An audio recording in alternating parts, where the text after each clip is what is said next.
जय हिंद साथियों। आज हम बात करेंगे स्पीक फॉर वुमेन सेफ्टी के अंतर्गत। तो स्पीक फॉर वुमेन सेफ्टी मतलब महिलाओं की सुरक्षा। महिलाओं की सुरक्षा पे जब बात करते हैं तो हमको सारे पहलुओं पे बात करना चाहिए।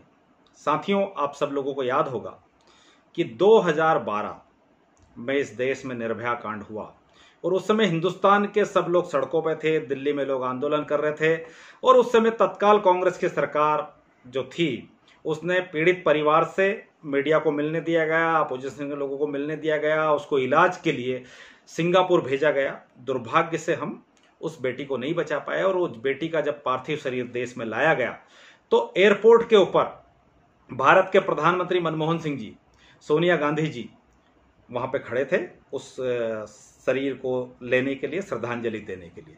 इसके बाद उस समय संसद ने कठोर कानून बनाया बलात्कार के खिलाफ और उस परिवार के को न्याय मिला और पीड़िता को न्याय मिला और जो अपराधी थे उनको फांसी की सजा हुई। इसके साथ ही राहुल गांधी जी ने उस लड़की के भाई को पायलट बनाया, जिसकी बात बाद में उसकी माता ने बताई। तो साथियों, अंतर है, एक तरफ सरकार ने ठोस निर्णय लिया, ठोस कानून बनाया और इसके साथ साथ उसके परिवार की मदद भी की।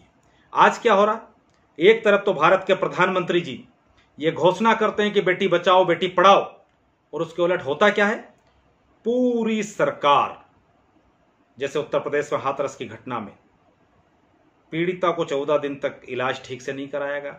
इसके बाद जब पीड़िता की मौत हो गई तो उसकी जो पार्थिव शरीर है वो भी उसके घर वालों को नहीं सौंपा गया। उसकी मां रात भर चिल्लाती रही और कहती रही कि मेरी बेटी को मुझे हिंदू रीति रिवाज के अंतर्गत हल्दी लगा के विदा करना है, उसको नहीं दिया गया और पुलिस ने रात में अंधेरे में 2 बजे पेट्रोल डाल करके उसको शव को जला दिया गया, तो उसको वो नहीं मिला।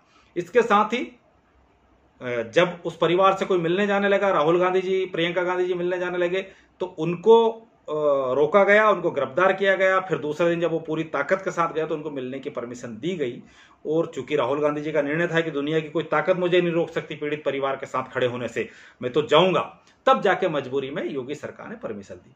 साथियों, ये चरित्र है, भारतीय जनता पार्टी का चरित्र देखिए।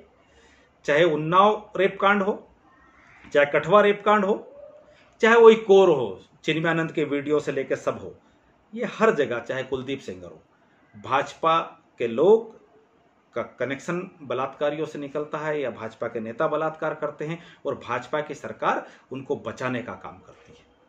मोदी जी, हम तो आपसे आज स्पीक फॉर वुमेन सेफ्टी के माध्यम से यही पूछना चाहेंगे कि ये जो आपने बेटी बचाओ का नारा दिया था, ये अपराधियों से बेटी को बचाना था या भारतीय जनता पार्टी के कार्यकर्ताओं से बेटी को बचाना था? आप प्लीज, आपसे निवेदन है कि आप अपराधियों के साथ खड़ा होना बंद कीजिए, हिंदुस्तान की बेटियों की रक्षा कीजिए, कड़े कानून के तहत उनको सहायता उपलब्ध कराइए और उनको सजा दिलाइए। आपका काम ये नहीं है कि अपराधियों को संरक्षण दो, पीड़ित परिवार को आपका कलेक्टर डराए, ये आपका काम नहीं है। तो हम सब हिंदुस्तान के लोग हिंदुस्तान की महिलाओं की सेफ्टी के लिए, सुरक्षा के लिए, बेटियों की सुरक्षा के लिए भारत की सरकार नरेंद्र मोदी जी और राज्य की सरकारें, चाहे योगी की सरकार हो, चाहे शिवराज की सरकार हो, चाहे और कोई भी सरकार हो, उनको सबको यह आह्वान करते हैं कि हिंदुस्तान की बेटियों को बचाइए अपराधियों से और पीड़ित परिवारों के साथ खड़े होइए और पीड़ित परिवार को कंपनसेशन दीजिए और इसके साथ ही अपराधियों को सजा दिलाइए ताकि हिंदुस्तान की बेटी अपने आप को सुरक्षित महसूस करे और अपराधियों में खौफ पैदा हो।